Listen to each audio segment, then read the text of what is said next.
Libye partagent. C'est un autre Tassili secret et fascinant au sud-est du plateau du Tassili Nadjer que je vous invite à découvrir. Une immersion dans notre formidable passé préhistorique au fil des impressionnantes falaises, oueds fossiles et ergues somptueux. L'oasis de Janet est déjà à quelques 200 km derrière nous, au nord. Et c'est par le couloir immaculé de l'oued Ali Demma que nous approchons petit à petit, mes compagnons et moi, la Tadrat méridionale, pour en savourer la particularité une fois que nous serons en son sein.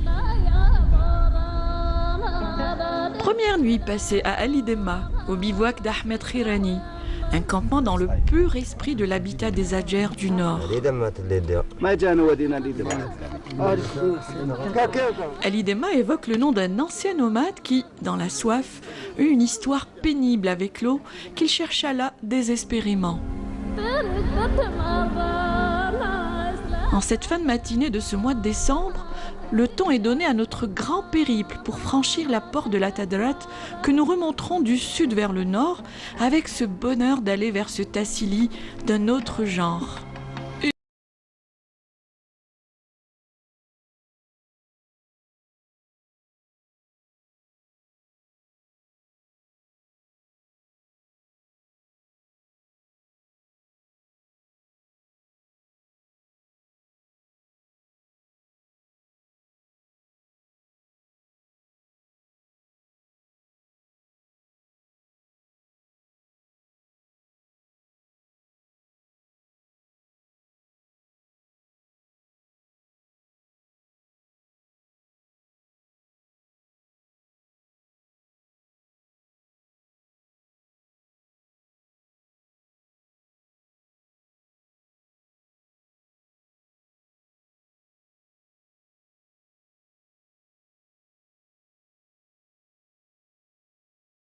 Manhour est aussi une parfaite région qui va nous permettre d'entamer notre voyage rupestre dans le passé pour connaître les habitants de la préhistoire en visitant une station qui est à quelques 2-3 km d'ici, une station rupestre qui va nous ouvrir grande la porte de toutes les stations rupestres que nous ferons le long de la Tadrat méridionale. Ce pasteur brésilien qui vivait ici avait un lien, c'est-à-dire peut-être, je dirais, affectif ou de lien, c'est-à-dire très serré où il vénérait même, c'est-à-dire ces animaux, c'est-à-dire comme on trouve maintenant chez plusieurs populations pastorales, dans les pays du Sahel maintenant, par exemple chez les Wadabé ou autres populations qui c'est-à-dire continuer aussi maintenant, c'est-à-dire ici ça a disparu parce qu'il y a eu le désert, l'installation de la sécheresse, mais on voit cette relation, ça se voit, c'est-à-dire c'est pas des populations qui vont faire comme ça des tombes ou s'ils n'avaient pas de relation vraiment avec cet animal. Une merveilleuse immersion dans la préhistoire, dans le monde de ces peuples pasteurs nomades d'il y a 4000 à 10 000 ans avant notre ère. Elle me fait songer au fait au lien ombilical qu'ont toujours entretenu les Peuls, encore aujourd'hui avec le zébu, ce bœuf typique du Sahara central, aux cornes en croissant de lune. Seraient-ce les Peuls Wadabé, ici avec leur silhouette longiligne, qui leur sont si caractéristiques ?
À cette époque, le tétrande, on peut le remonter, c'est-à-dire c'est des dates relatives au début du néolithique, vers 8000-10 000 ans.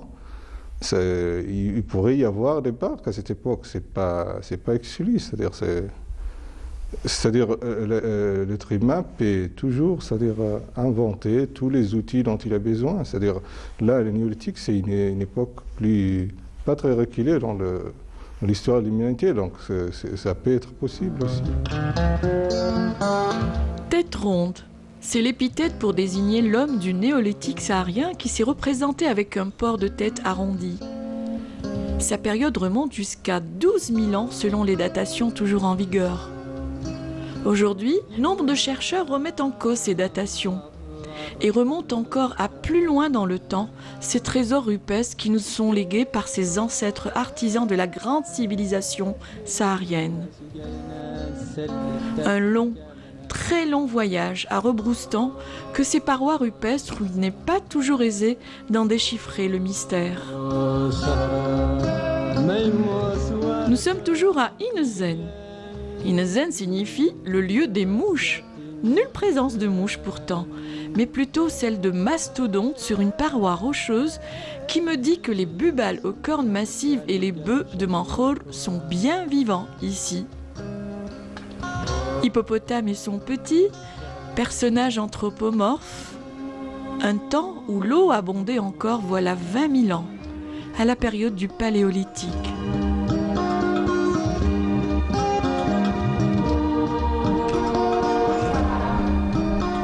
Nous sommes toujours au sud de la Tadrart, à Amen Samidnin, les eaux fraîches en Tamahar, la langue tergui. Toute fraîche aussi, à l'échelle du temps, cette fresque de la protohistoire, narrant entre 2000 et 1500 ans avant notre ère, le quotidien d'une période de notre Sahara central, entrée dans une phase aride que nous vivons toujours, une adaptation de nos ancêtres remarquable à cette nouvelle ère où ils ont intellectualisé alors la communication en inventant l'une des premières écritures au monde, la Tifinagh, toujours d'usage aujourd'hui. هذا البكري تورقس كانوا هنا يديروا هكيت. مع النياق مع العنب يديروا هكيت كما كومانتانت. هكيت كومانتانت. Les poids de Khawan. Donc tout ça, c'est la période quand le chameau est entré au Sahara. Ouais. D'accord. Ouais. Il y a à peu près 1500 ans. وتيفينار voilà تيفينار نعطي وين عملتو ملن تيفينار تنجم تقول لي وشنو هو تقراها لي نعرف يت يا هدايا غا صافي ثالث يخ واخ وهذا يوينك يا وينك هذا يا وينك. Ça c'est moi, suivi toujours du nom de l'auteur. C'est ainsi que commence toujours un message laissé sur le roc.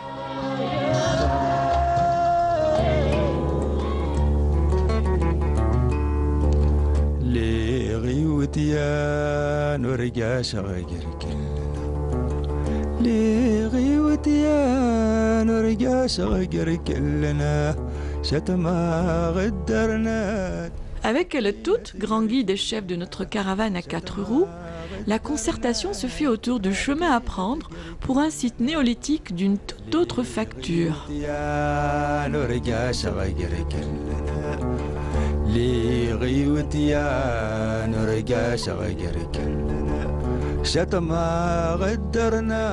Nous sommes au lieu dit Ijnouten. Tout un tableau de gravures sur cette paroi qui raconte la domestication du dromadaire au Sahara, voici 2000 ans avant notre ère, lorsque la selle avait déjà été inventée.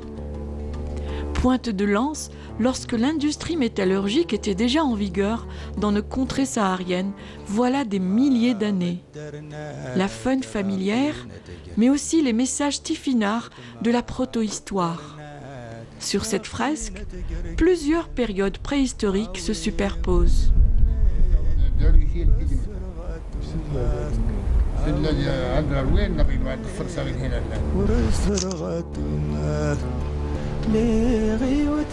Elle cache bien ses secrets, la Tadrart, qui n'a pas fini de parler à qui sait l'entendre. La vache et son petit dans l'intimité du lieu. Fabuleux talent de ces artistes du néolithique qui peuvent même s'incruster dans l'étroitesse d'un couloir pour immortaliser ce qui leur était cher.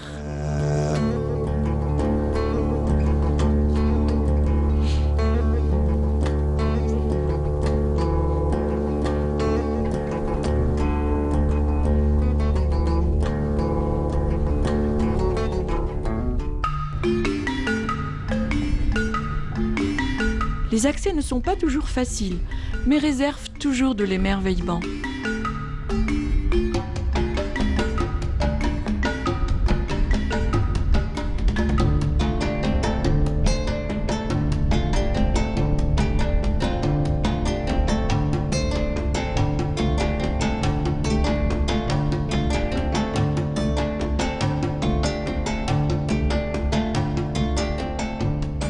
Un panorama que nous surplombons à près de 1100 mètres d'altitude, celui de l'oued Ijnouten, qui montre sa face altière.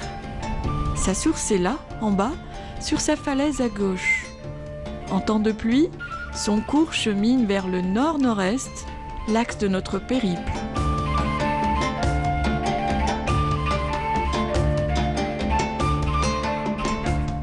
Ijnouten, un lieu qui porte bien son nom.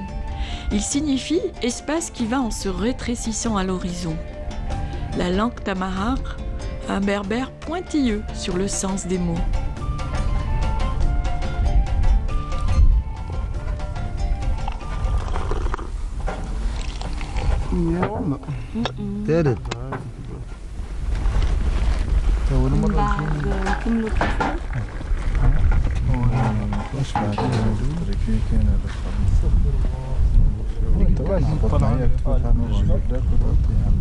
منا وين دخل والله عندك شنطس ولا هذه مسكرة ممكن Un repos de toute quiétude. Ouais. Elle est pas loin, donc Inch'Allah on la page. C'est là où on...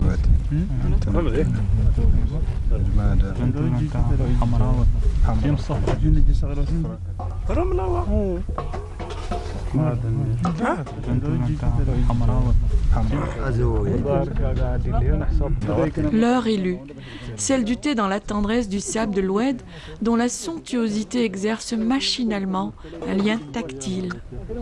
Geste éminemment tergui, perpétuant l'élan des millénaires de traits sur les parois et dans les abris sous roches. Tadza Isefles et Banit Akenes. Le rire, c'est la confiance. Quand il n'est pas là, c'est ronchon, dit la sagesse tergui.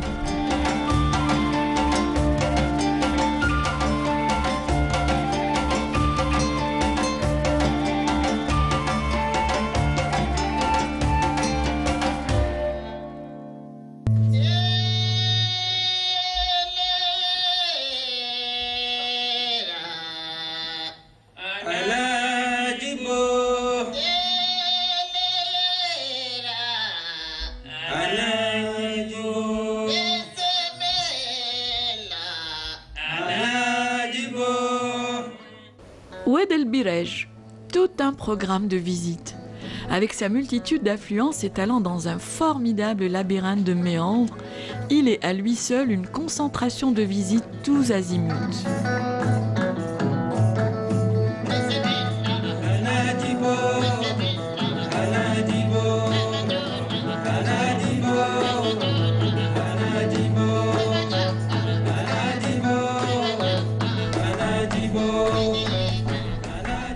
Heureux qui, comme nous, venons contempler ces scènes de vie avec lesquelles je me sens un lien ombilical, pardon, préhistorique, dans lesquels je me confonds. En tout cas, des gravures grandioses. Berger et ses graciles girafes, elles aussi affectionnées et domestiquées comme les bœufs.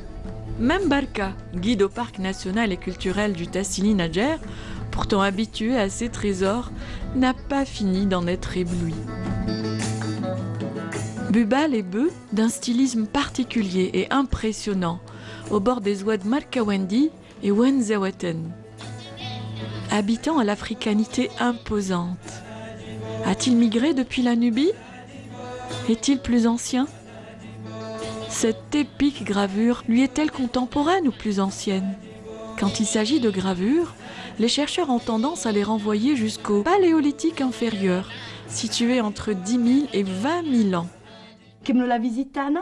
نكملوا نمشي درك نشوفوا On va- لي بانتير انكو On va poursuivre notre visite نشوفوا لي Inch'Allah. بانتير نشوفوا لي غرافير نشوفوا لو بواسون نشوفوا لو بيج نشوفوا تو Le poisson. وي انكور يلا لو بواسون Et c'est vrai لي parce- غرافير Ouais, Ça parce, dégrade. parce qu'ici, en fait, il y a plein de lacs Non. fossiles. Si avant, il y a dit, les autres, il y a dit avant, c'est le désert, c'est la mer.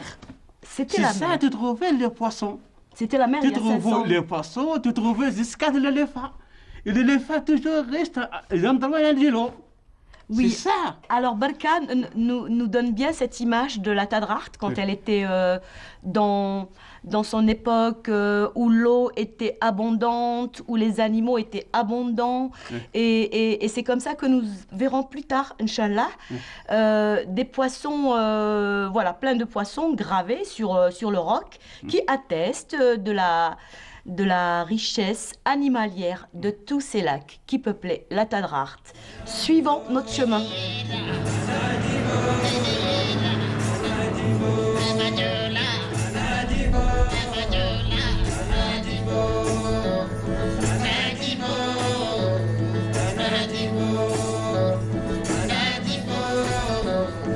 Voici donc les Siluriens dont nous parlait ce matin Barka. Ce sont des poissons de la préhistoire aussi. Nous n'avons pas vu des scènes de pêche, mais sûrement que le peuple de la préhistoire qui était ici consommait du poisson. Ils l'ont représenté par ces quelques spécimens que l'on voit sur la paroi.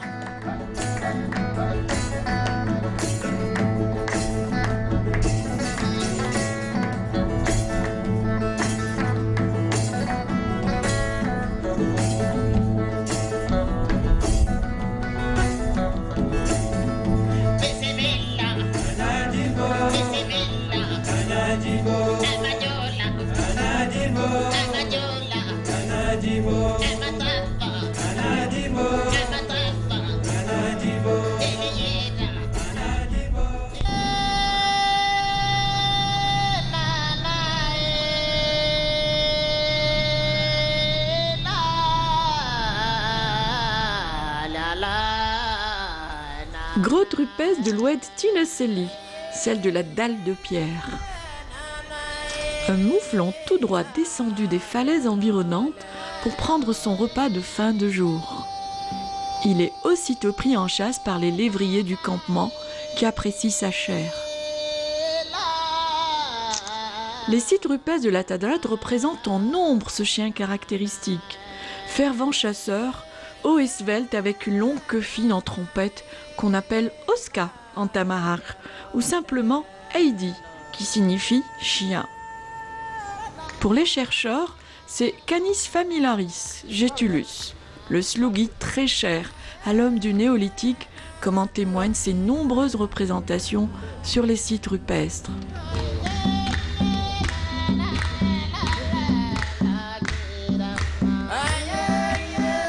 Comme moi, ces touristes doivent se demander comment les auteurs de cet art pariétal ont-ils pu si adroitement accomplir leurs œuvres au plafond de cet abri si étroit.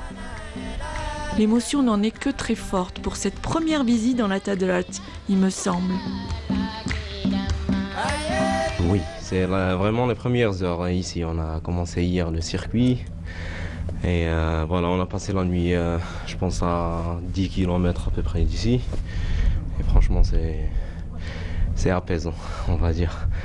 C'est impressionnant et apaisant à la fois. C'est-à-dire, il y a le vaste, il y a les contrastes entre les...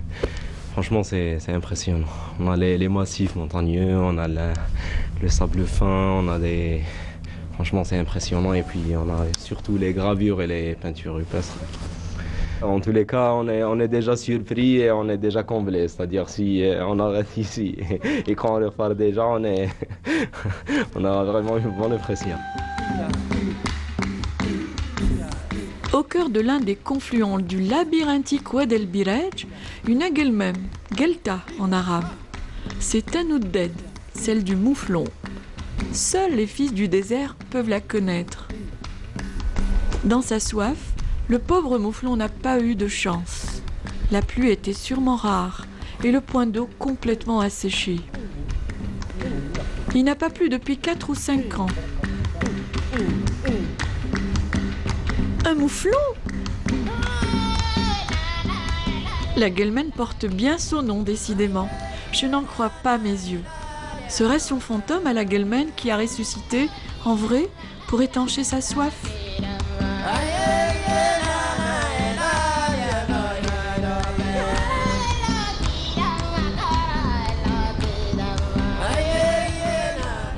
Ouais, difficile beaucoup, hein. C'est rare, beaucoup de singes dans le mouflon. Hein. الزهرجين تجودوا إلى دغبرقة. إيه أني تبوار أني في comme ça le mouflon وربا. وداد تيويل نادي سو استجر سوريسس. تاج سوريسس. ولا نساس. إذا ضلوا على الستوفات ما غض الناس الواص.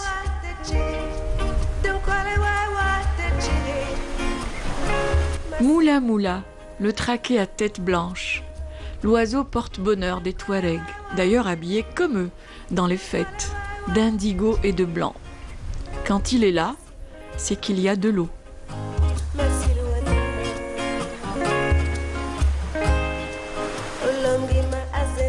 L'eau qui vaut tout son pesant de vie. Dans cette multitude de traces de pas d'animaux venus se désaltérer, nul doute que d'autres mouflons sont venus ici. Leurs pas sont nombreux.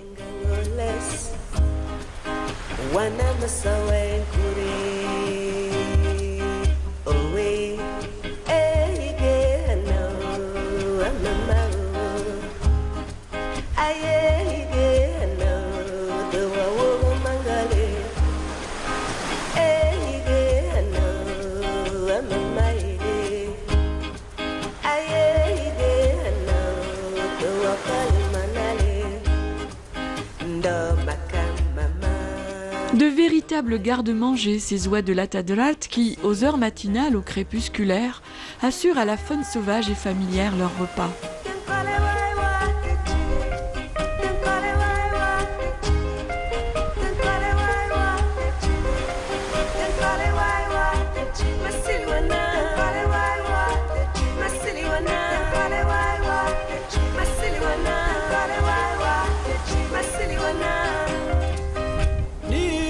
ولا نين ما تجنى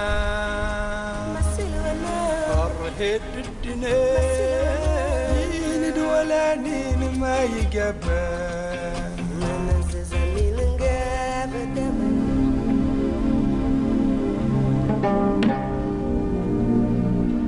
Un mouflon est passé par là.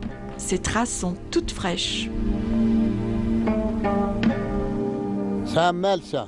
Peut-être il est passé ici à 9h, peut-être à 6h comme c'est passe là. Tu vois, moi j'ai soufflé, il tourne comme ça, tu écoutes en quelque chose là-bas. Après il tourne moi ici, moi doucement, doucement. Viens voir, tu veux voir là-bas, qu'est-ce qu'il fait là-bas. هذا الكرعين قدام هذا القدام على اليسار. هذا نطال سميتو. اليمين التالي هذا. كراع التالي هذا. وهذا كراع القدام نطال اليمين. هذا كراع التالي اليسار.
récipients avec leurs anses et leurs goulots décorés de fines ondulations. Expression d'un autre précieux breuvage, le lait tiré des bœufs, que les pasteurs bovidiens ont tenu à en représenter le précieux contenant. Une poterie tout droit sortie du génie néolithique de ces massifs centres sahariens, avec le Hogar, le Tassili, l'Aïr et la Tadrart, qui furent l'un des plus anciens foyers d'invention de la céramique au monde, 9000 ans avant notre ère. Autre récipient, comme pour rappeler l'adage tergui, Amen Imen, Ach Isudar. L'eau, c'est la vie, le lait, la subsistance. Paroles de ces personnages qui se sont racontés couleur terre, aussi fins et élancés que les descendants Imuhar, ces hommes et femmes libres du désert qui ont très tôt tutoyé la technologie en inventant le char à roues lorsque l'Égypte des pharaons n'était pas encore née. Le Nil étant submergé par les eaux et ne permettant aucun établissement humain. Oui, c'est bien ici, dans le Sahara central, qu'est né le char à roues.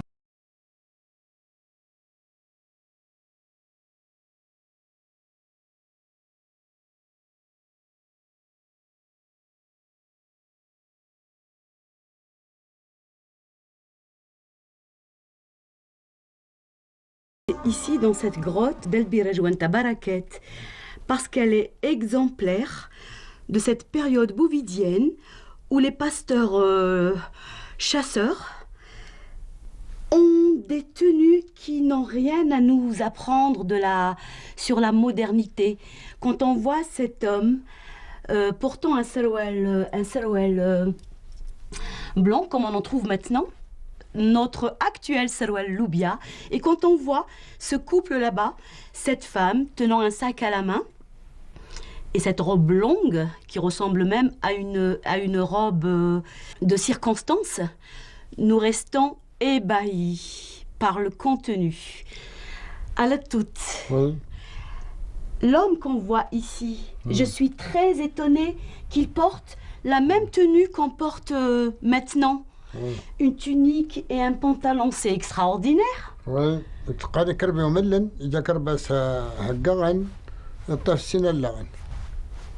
Avec donc ses flèches, ses lances, pardon, avec ses lances. Oui. Il y a longtemps, on portait déjà des pantalons comme ça? C'est les mêmes pantalons que maintenant? Oui, il y en a, c'est les mêmes pantalons. Avant, longtemps, il y avait quelqu'un comme ça. Blanc, pantalon blanc. Il y a deux couleurs. Sinon, le magnifique. Alors, à la toute m'explique que jusqu'à présent, on porte ce pantalon blanc avec cette tunique rouge jusqu'à présent. Alors qu'il y a 4000 ans, il y a 4000 ans en arrière, on s'habillait déjà comme ça. Et on s'habillait déjà comme ça aussi, avec une robe longue à la toute. Quand on voit ce couple, cet homme et cette femme. Oui,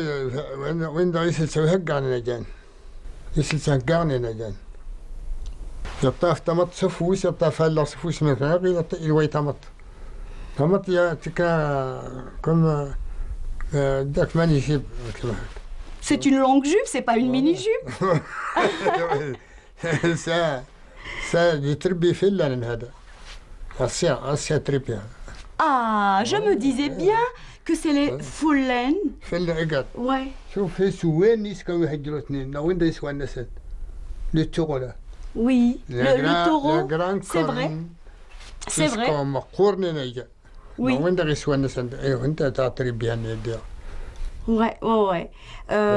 Je me disais bien, c'est vrai que c'est sûrement les Fullen, parce qu'on voit là-bas un homme qui est coiffé comme les Fullen. Oui, les Fullen, les peuls. Les peuls, oui. Les peuls, les Fullen. Il y en a, existe, même maintenant, le Nigeria existe, Mali. Il existe des Fullen. Oui, jusqu'au Burkina Faso. Burkina Faso aussi. Et ça veut dire que ici c'était beaucoup leur territoire aussi. Il y a longtemps. Des années. Avant قبل الرسول. قبل الرسول et voilà, avant le prophète Mohammed sallallahu alayhi wa sallam. Ça veut dire il y a des milliers d'années. Voilà, des milliers d'années. Silhouette longiligne, proéminence féminine, plume sur la tête, présence toujours de rigueur des bœufs. Une fresque qui me fait résolument penser aux préhistoriques peuplades Lebou, originaires de Libye, aujourd'hui étendues jusqu'au Sénégal. Des personnages, ici dans l'abri sous roche, que les chercheurs appellent les Libyens, catégoriés dans la période du néolithique ancien, celui des têtes rondes, daté jusqu'à 8000 à 9000 ans. Les actuels Peuls de l'Aïr, qui aiment à arborer les plumes d'autruche sur la tête lors de leur cérémonie du culte de la beauté, descendraient eux aussi des Lebou. C'est dire combien les pistes de recherche restent encore ouvertes.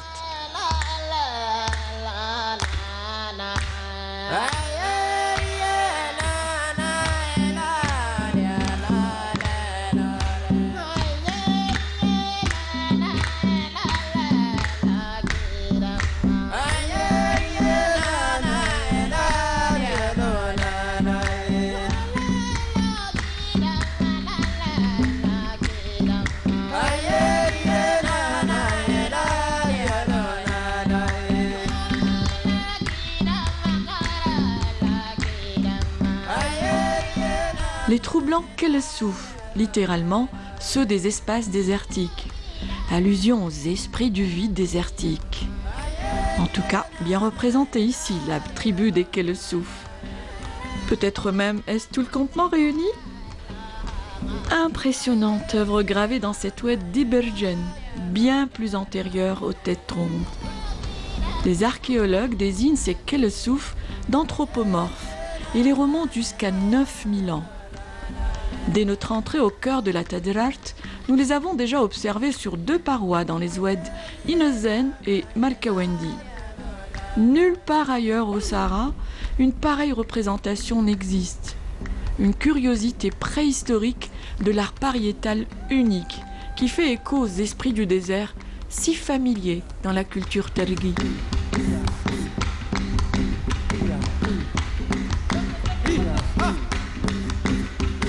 Les gens qui les ont faits se voyaient comme ça, c'est-à-dire ils sont représentés dans cette forme. Parce que si on voit, c'est-à-dire on a des petits, des grands, il y en a qui se tiennent la main, il y en a qui ont des formes différentes. C'était une convention à l'époque, c'est-à-dire c'est un protocole, ils se sont entendus pour de se représenter comme ça. C'est un culte ou c'est lié à autre chose, on ne sait pas. Là, c'est-à-dire de cet abri, on sait que d'après la patine, on voit que c'est des représentations qui sont assez vieilles. Peut-être elles seraient du début de l'Holocène, 10 000 ou plus. Au moins, elles sont plus vieilles que les styles tête ronde qui remontent à 8000 ans. Donc, il y a des superpositions dans certains abris qui attestent qu'ils sont plus anciens que les peintures tête ronde. Et la particularité aussi qu'ils sont localisés, c'est-à-dire on les retrouve uniquement dans la Tadrart et plus, c'est-à-dire là où nous sommes, dans le site de la Tadrart. On l'a trouvé dans un abri à côté de la Tadrart, à Inoueder. Ça commence aussi vers Amansa Merdnen au sud. Ici, c'est l'abri où vraiment ils se sont bien exprimés. Il y a, je ne sais pas, il y a plus de 60 ou même peut-être une centaine de figures. Bâtissez de vos rêves une retraite dans le désert avant de bâtir une maison dans l'enceinte de la ville, disait Gibran Khalil Gibran.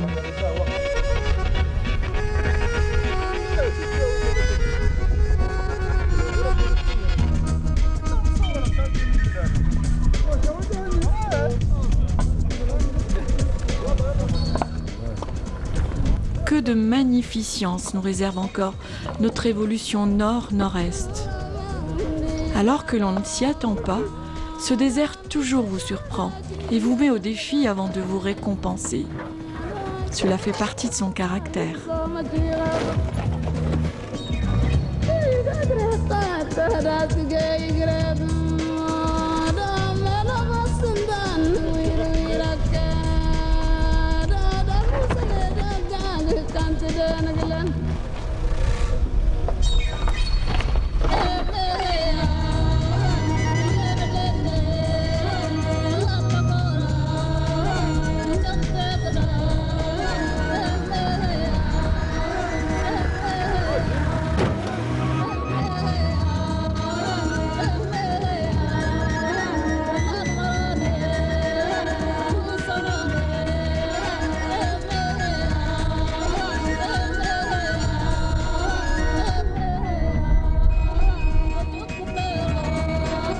Merzouga, celle de Merzouga. C'est l'un des somptueux et des plus importants arcs de la Tadrat méridionale. Des arcs qui évoluent vers le nord-est avec ceux de Tin Abadnin, Ouankassa et Takharkhouri, ce dernier se poursuivant en Libye dans la continuité de la Tadrat, dans l'Akakus, des paysages oniriques, le pur bonheur des formes et des couleurs.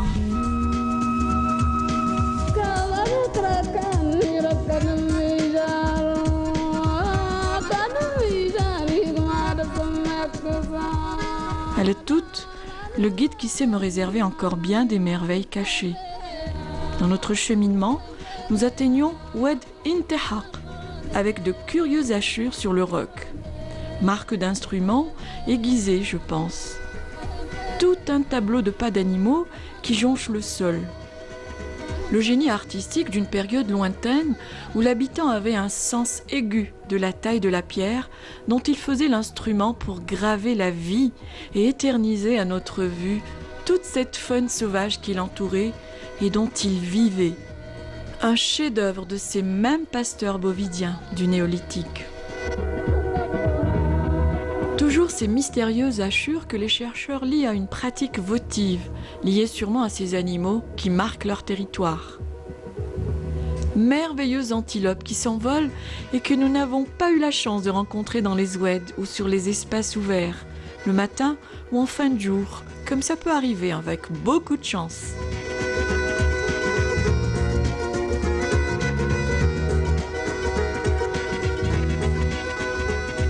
Ici, ce graphie, on a toutes les traces, les lions, les dachs, les chacals, les singes, les gazelles, antilopes, toute la trace, chacal ici, il y en a, le corbeau ici, il y en a, la trace ici, tout. Toute la trace, il y en a ici, les animaux, il y a longtemps. Il habitait dans l'Adine, comme ça, je peux l'habiter dans la Ruchot. Maintenant, tu trouves là-bas la trace, il habitait là.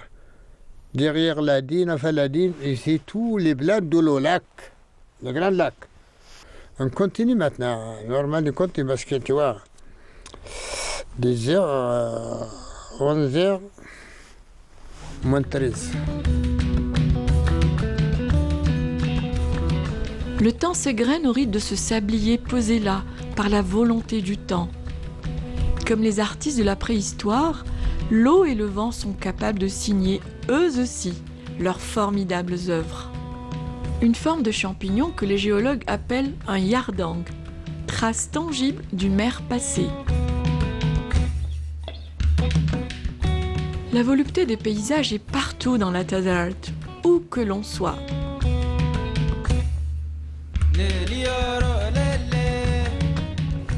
Nous sommes ici dans la région d'Ougdaden, littéralement les croisements, ceux des oueds qui se rencontrent ici. Des oueds qui ouvrent aux visiteurs de très belles places pour bivouaquer.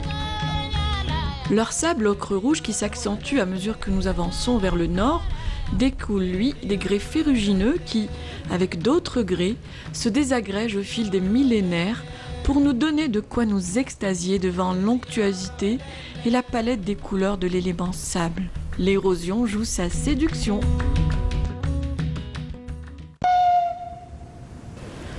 Comme une envie de retourner à mes vraies habitudes du désert.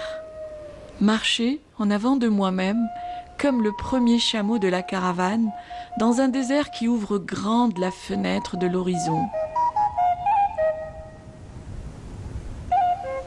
Tamesguida, la mosquée en Tamahaq, langue de ceux qui cheminent seuls dans ces espaces hors du temps, avec pour seul accompagnateur Dieu. Ici, c'est Injarenwa et Hossien, qui signifie Injaren le beau. Il ne croit pas si bien s'appeler d'ailleurs.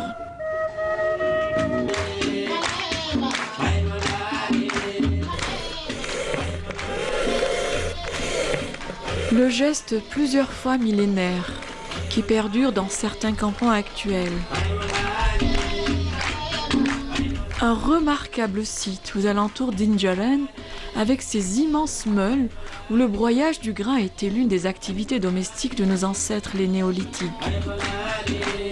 Toujours ces mystérieuses hachures. Tessons de céramique et matériel lithique jonchent le sol de ce site dont la richesse atteste d'une prédilection affichée pour ce lieu de la part de pasteurs bovidiens. الإنسان صنع الأدوات الحجرية هذا مثلا هذه يسموها النواة أو النيكليس يطرق هنا يجيب أداة من الحجر يطرق في هذا المكان ينتج لنا أداة حجرية مثلا ينتج لنا أداة كما هذه يسموها إكلا النصلة ينتج لنا هذه الأداة كان يستعملها الإنسان في عملية سلخ الحيوانات اللي يصيدهم يسلخهم وينزع الشعر عليهم عملية نزع الشعر هذه الأداة عندك هذه تاني كان يستعملها للتقطيع إلا راكي تشوفي فيها راهي حادة هذه الأداة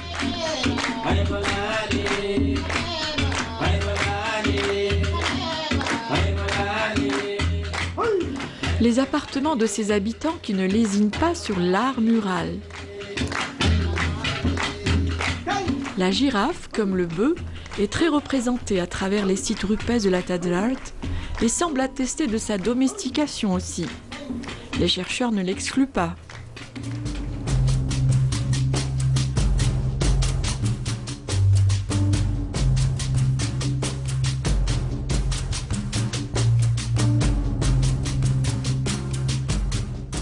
Un lieu magique, un abri de toujours pour tous les voyageurs dont le destin de l'un d'eux était là, pour l'éternité, dans cette tombe orientée vers la Mecque.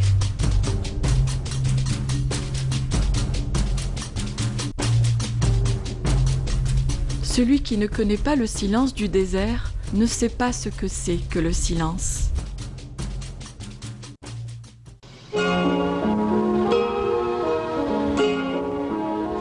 Une quiétude légendaire qu'inspire le dromadaire, patient compagnon de ces contrées extrêmes où il est capable de vous emmener loin, très loin, vers les horizons interminables. Nous approchons l'horizon nord de la Tadrart algérienne, tandis que la vie humaine murmure sa présence. Pas de traces humaines par contre pendant tout notre périple, signe que les pâturages ne sont pas suffisants pour les chèvres et les dromadaires.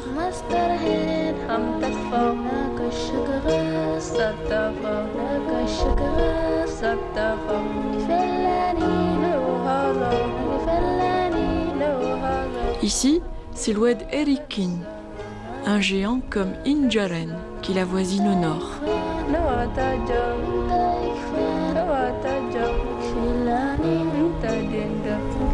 Qu'il fait bon se trouver à Erikin, une grande et discrète tache verte dans l'ocre du désert. Ici, pâturent en ce mois de décembre les animaux de la seule famille rencontrée.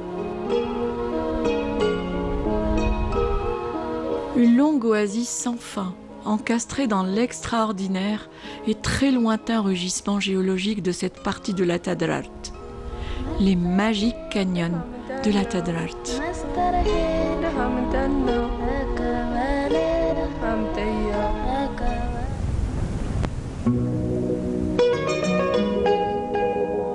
L'histoire de la Tadrart méridionale s'achève. Celle de la Tadrart Akakus libyenne commence là-bas, là où elle poursuit la longue histoire de notre Sahara central. Voilà 2 semaines de promenade dans la Tadrart et nous ne vous avons narré qu'une toute petite partie de ce désert.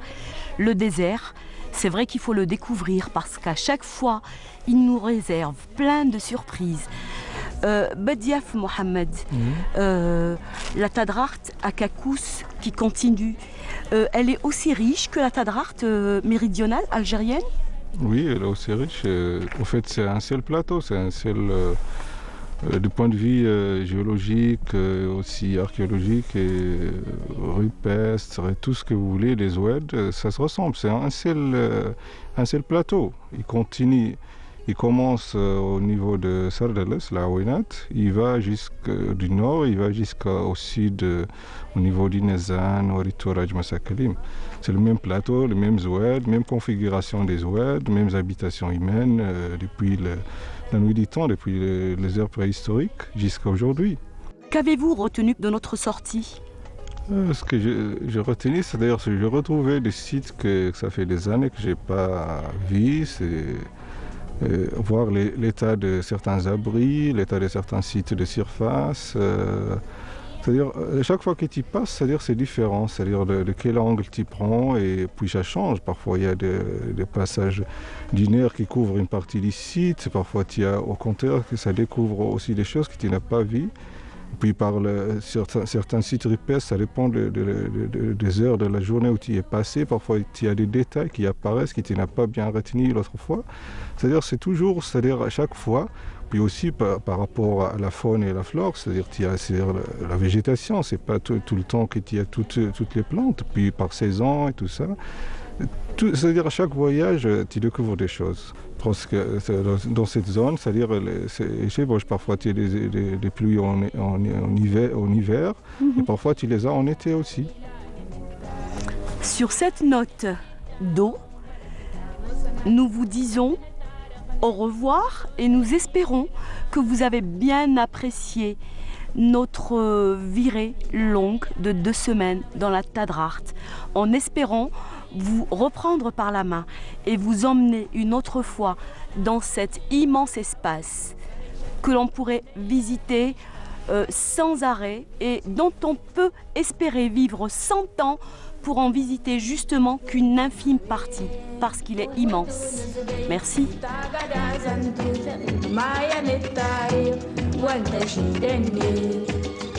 Dieu a créé un pays plein d'eau pour que les hommes puissent vivre, et un pays sans eau pour que les hommes aient soif, et un désert. Un pays avec et sans eau pour que les hommes trouvent leur âme.